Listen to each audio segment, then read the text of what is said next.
राज्य के पशु संवर्धन मंत्री कल तलसानी श्रीनिवास यादव ने बताया कि इस माह की 9 तारीख से हैदराबाद जिले के सभी निर्वाचन क्षेत्रों में मना बस्ती मना बड़ी के कार्यक्रम आरंभ होंगे। मासप टैंक स्थित अपने कार्यालय में मंत्री ने गृह मंत्री महमूद अली के साथ मिलकर मना बस्ती मना बड़ी कार्यक्रम को अमल बारीकी से समीक्षा की। मंत्री ने बताया कि राज्य सरकार सरकारी विद्यालयों में मौलिक सुविधाएं एवं व्यवस्थाएं उपलब्ध कराने के लिए संबंधित कार्यों का शुभारंभ कर दी है। राज्य भर में 26,065 विद्यालयों की पहचान कर उनके लिए 7,289.54 करोड़ रुपए आवंटित किए गए हैं। हैदराबाद जिले में स्थित 15 विधानसभा क्षेत्रों की परिधि में 654 विद्यालय है। इनमें पहले चरण के अंतर्गत 239 विद्यालयों का चयन किया गया है। उन्होंने बताया कि पूर्व सरकारें शिक्षा क्षेत्र के विकास, सरकारी विद्यालयों की समस्याओं के परिष्कार के संबंध में कोई दिलचस्पी नहीं दिखा रही है। तेलंगाना राज्य आने के बाद सरकारी पाठशालाओं के लिए अच्छे दिन आए हैं। इस समीक्षा बैठक में जीएचएमसी की मेयर गदवाल विजय लक्ष्मी, एमएलसी, एमएलए, कलेक्टर, शिक्षा विभाग तथा इंजीनियरिंग विभाग के अधिकारियों की आदि उपस्थिति थी। खैरताबाद विधानसभा क्षेत्र के विधायक दानम नागेंद्र अपने क्षेत्र का विस्तृत दौरा किया। इस दौरे के अंतर्गत उन्होंने आदर्श नगर में कल्याण लक्ष्मी तथा शादी मुबारक योजना के लाभार्थियों को चेक वितरित किए। इस मौके पर उन्होंने कहा कि मुख्यमंत्री केसीआर के शासन में राज्य सभी क्षेत्रों में विकास करते हुए आगे बढ़ रहे हैं। नागेंद्र ने कहा कि देश के किसी भी राज्य में ऐसा नहीं है जहां गरीब घरों की बच्चियों के विवाह हेतु अनुदान दिया जा रहा हो। यह तेलंगाना राज्य में मुख्यमंत्री केसीआर गरीब परिवारों की बच्चियों को शादी मुबारक तथा कल्याण लक्ष्मी नाम से योजना आरंभ कर उनकी आर्थिक सहायता कर रहे हैं।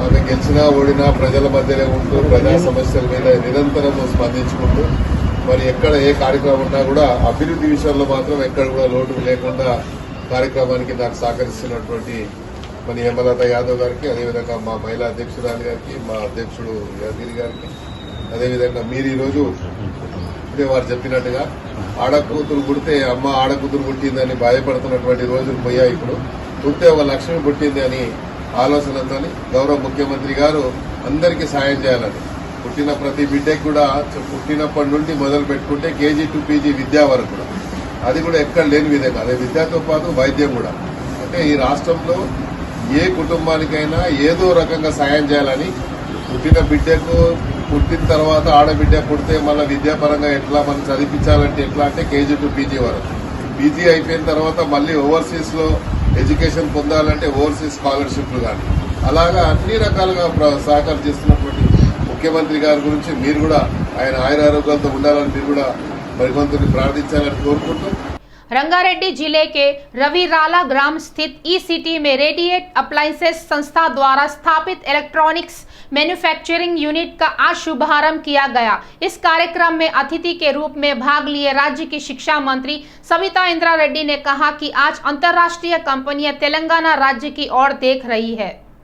इस अवसर पर उन्होंने कहा कि ई-सिटी में रेडिएंट अप्लायंस से संस्था 14 सेकंड की अवधि में एक टीवी तैयार करना यह बहुत बड़ी बात है। उन्होंने बताया कि शीघ्र ही राज्य में और 2 इलेक्ट्रॉनिक क्लस्टर्स आएंगे। मेडचल जिला किशोर मंडल केंद्र में अनाज खरीदी केंद्र का मंत्री मल्ला रेड्डी ने शुभारंभ किया। उन्होंने कहा कि राज्य में प्रत्येक अनाज के 11 बीज की खरीदी करने के लिए सरकार तैयार है। मंत्री मल्ला रेड्डी ने कहा कि केंद्र में स्थित भारतीय जनता पार्टी सरकार अनाज की खरीदी को लेकर बहुत ही हीन दृष्टि एवं ढीली कार्रवाई का प्रदर्शन किया है। उन्होंने कहा कि मुख्यमंत्री केसीआर किसानों की भलाई कर रहे हैं तो विपक्षी दल अनावश्यक रूप से उनकी आलोचनाएं कर रहे हैं। यह किसी भी राजनीतिक दल को शोभा नहीं देता। इस अवसर पर टीआरएस पार्टी के नेता, कार्यकर्ता तथा किसान आदि उपस्थित थे।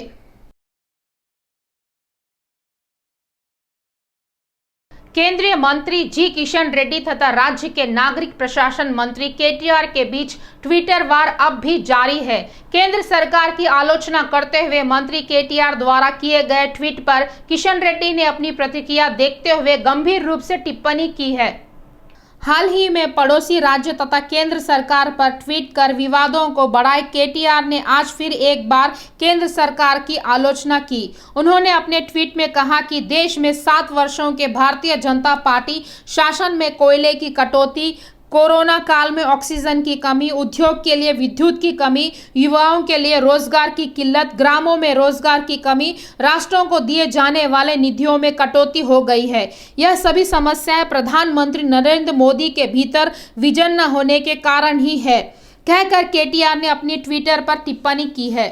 इस पर केंद्रीय पर्यटन मंत्री जी किशन रेड्डी ने पलटवार करते हुए बड़ा नुकीला जवाब देते हुए बताया कि टीआरएस पार्टी के शासनकाल में जो विफलताएं हुई हैं उस पर उन्होंने सवाल उठाए। उन्होंने चुटकी लेते हुए कहा कि टीआरएस के शासन में हर मकान के लिए एक रोजगार देने की बात, बेरोजगारों को रोजगार भत्ता देने की बात, मुफ्त उर्वरक एवं खाद देने की बात तथा किसानों के ऋण माफी की बात को उन्होंने उठाते हुए कहा कि दलित मुख्यमंत्री भी नहीं है।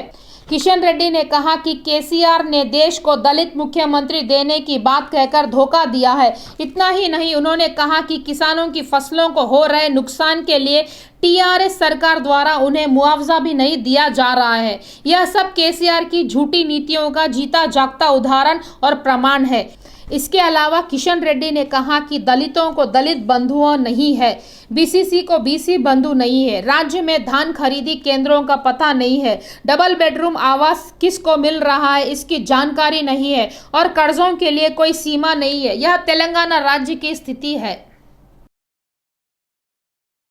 तेलंगाना राज्य कांग्रेस कमेटी के अध्यक्ष रेवंत रेड्डी आज चंचलगुड़ा जेल के जेलर से मिले। उन्होंने जेल में स्थित कांग्रेस पार्टी के विद्यार्थी नेताओं से जेल में ही कांग्रेस के नेता राहुल गांधी से मिलने की अनुमति देने का आग्रह करते हुए एक ज्ञापन पत्र सौंपा। आज रेवंत रेड्डी कांग्रेस पार्टी के वरिष्ठ नेताओं जग्गा रेड्डी, गीता रेड्डी, पूर्व सांसद अंजन कुमार यादव के साथ चंचलगुड़ा जेल के जेलर महोदय से मिले। इस अवसर पर उन्होंने कहा कि तेलंगाना राज्य की जनता की उम्मीदों के अनुसार राहुल गांधी ने उनकी उम्मीदों को साकार किया है, कहकर रेवंत रेड्डी ने याद दिलाया। रेवंत रेड्डी ने बताया कि किसान आत्महत्याओं से तेलंगाना शवों का एक विशाल टीला बनता जा रहा है। सरकार फसलों की खरीदी करने की स्थिति में न होने से ही राहुल गांधी किसानों के समर्थन में खड़े होने के लिए ही तेलंगाना दौरे पर आए हैं। నాయకత్వం వహించాలి। ఈ రోజు దుర్మార్గంగా నియంతగా కేసీఆర్ వ్యవహరిస్తున్న తీరును నిరసించుకుంటూ పార్టీలకు అతీతంగా విద్యార్థులందరూ కూడా బల్మూర్ వెంకట్ అరెస్టును ఖండిస్తూ కేసీఆర్ మొండి వైఖరి మీద, కేసీఆర్ యొక్క నియంత పాలన మీద తిరుగుబాటు చేయాల్సిన అవసరం ఉంది।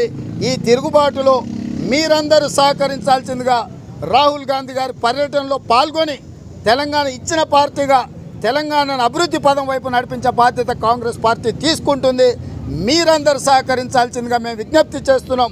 జైలు అధికారులకు కూడా నేను సూచన చేస్తున్నా, మీరు స్వతంత్రంగా। तेलंगाना प्रदेश कांग्रेस कमेटी के कार्यकारी अध्यक्ष जग्गा रेड्डी ने आरोप लगाते हुए कहा कि पार्टी के राष्ट्रीय नेता राहुल गांधी के तेलंगाना दौरे को रोकने तथा उसमें अड़ंग डालने के लिए मुख्यमंत्री केसीआर साजिश रच रहे हैं।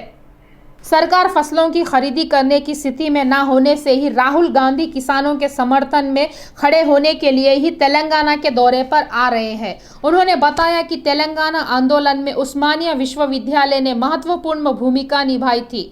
उसी तरह 100 वर्षों का इतिहास पूर्ण किए विश्वविद्यालय का दौरा करने के लिए राहुल गांधी आ रहे हैं तो उन पर प्रतिबंध लगाए जा रहे हैं। यह सरकार का दमनकारी व्यवहार है। रेवंत रेड्डी ने कहा कि हमारे नेताओं जग्गा रेड्डी, वी हनुमंतराव उस्मानिया विश्वविद्यालय के कुलपति से मिलकर राहुल गांधी की सभा के लिए अनुमति देने का आग्रह करते हुए एक ज्ञापन दिया तो सरकार के दबाव के चलते उन्होंने उसका तिरस्कार कर दिया, कहकर रेवंत रेड्डी ने राज्य सरकार के వ్యవహారం की ఆలోచన की।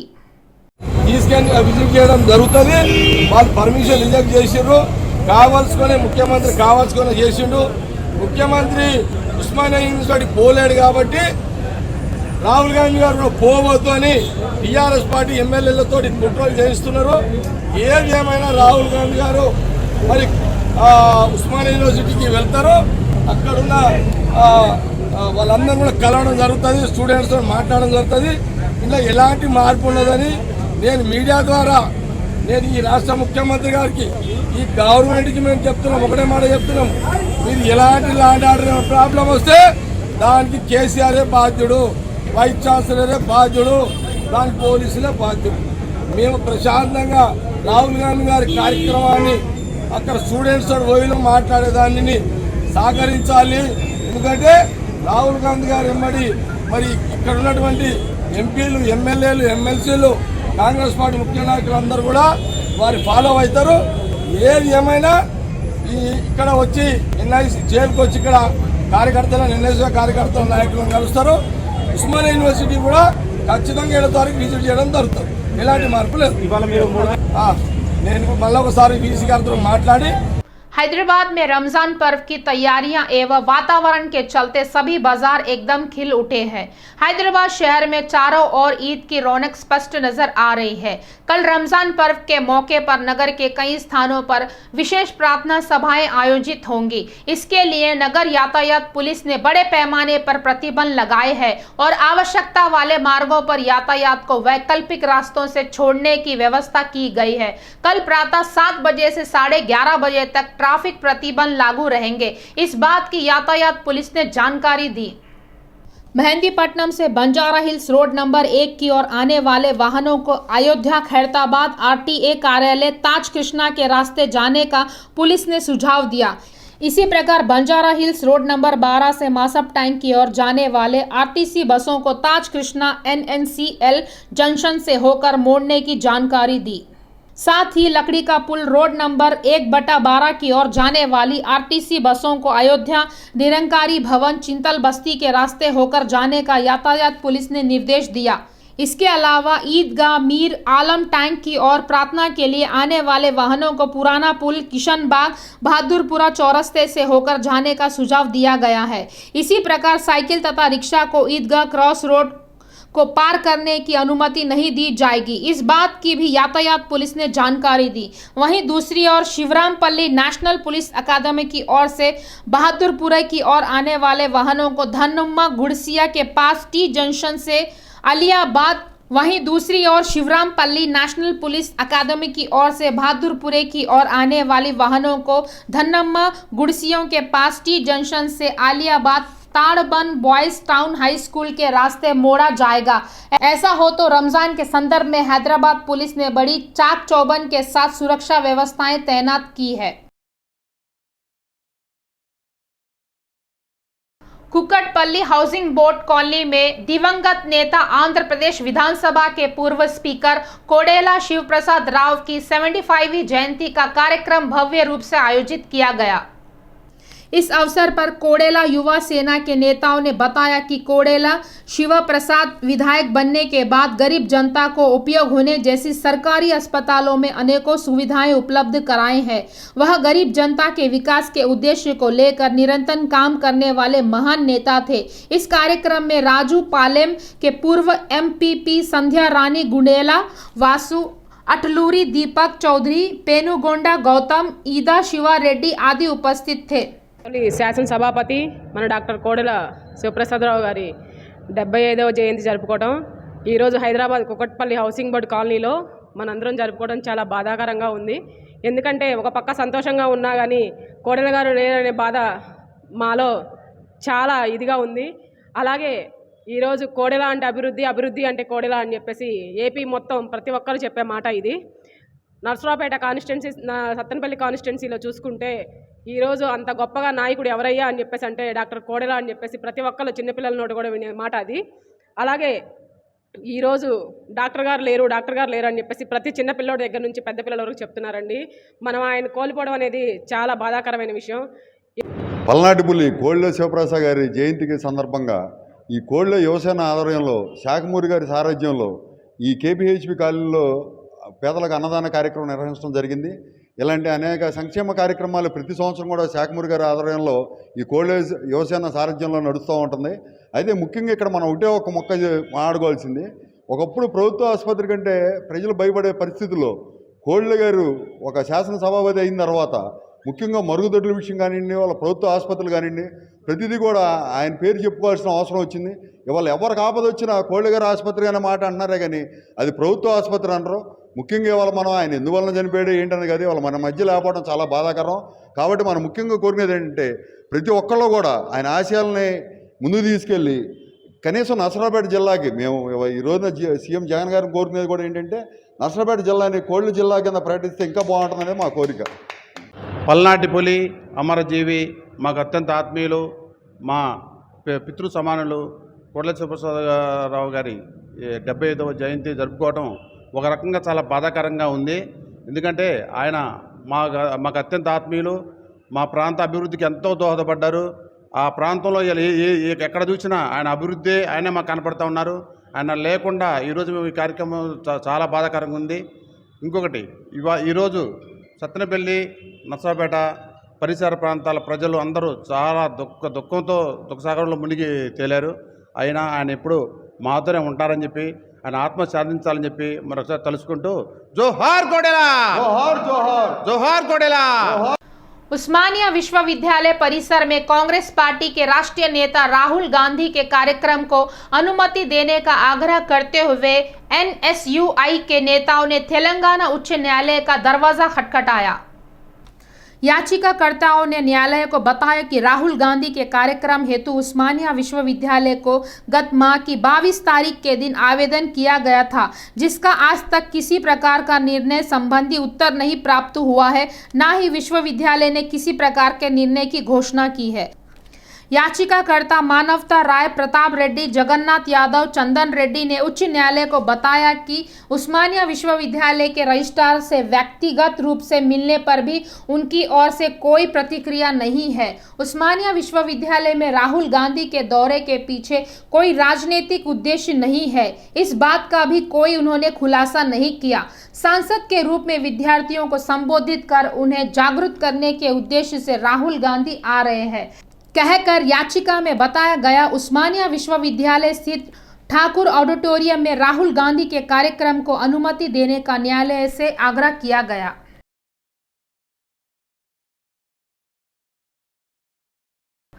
फर्जी बीजों का कारोबार करने वाले एक राष्ट्रीय गिरोह को गिरफ्तार कर उनके पास से भारी पैमाने पर नकली बीजों को जब्त किया गया। राजकोंदा एसओटीसी पुलिस कर्मियों ने आरोपियों को गिरफ्तार करके उनके पास से भारी पैमाने पर बीजों को जब्त करने की जानकारी राजकोंदा पुलिस आयुक्त महेश भागवत ने दी।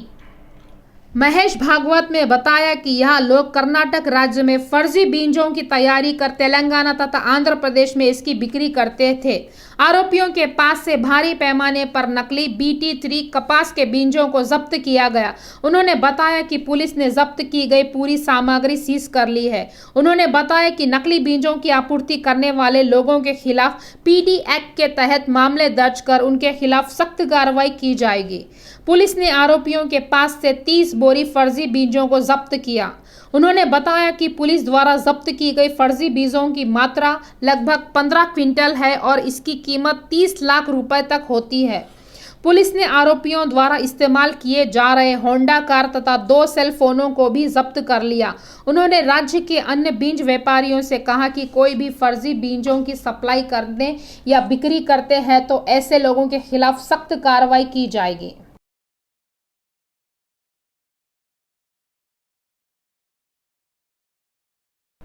नदरगुला MVSR इंजीनियरिंग कॉलेज में एक दुर्घटना घटी। यह वार्षिक समारोह के मौके पर कार एक्सपो रैली का आयोजन किया गया। बीटेक प्रथम वर्ष के छात्र की कार संतुलन खोकर बाजू खड़े कुछ अन्य विद्यार्थियों पर चढ़ गई, जिससे 3 विद्यार्थी गंभीर रूप से घायल हो गए। इस घटना पर तत्काल प्रतिक्रिया करते हुए कॉलेज के कर्मचारियों ने यथा समय उन सभी घायलों को अस्पताल पहुंचा दिया। अस्पताल के डॉक्टरों ने बताया कि इन घायलों में से एक की हालत चिंताजनक है। पुलिस मामले की जांच कर रही है।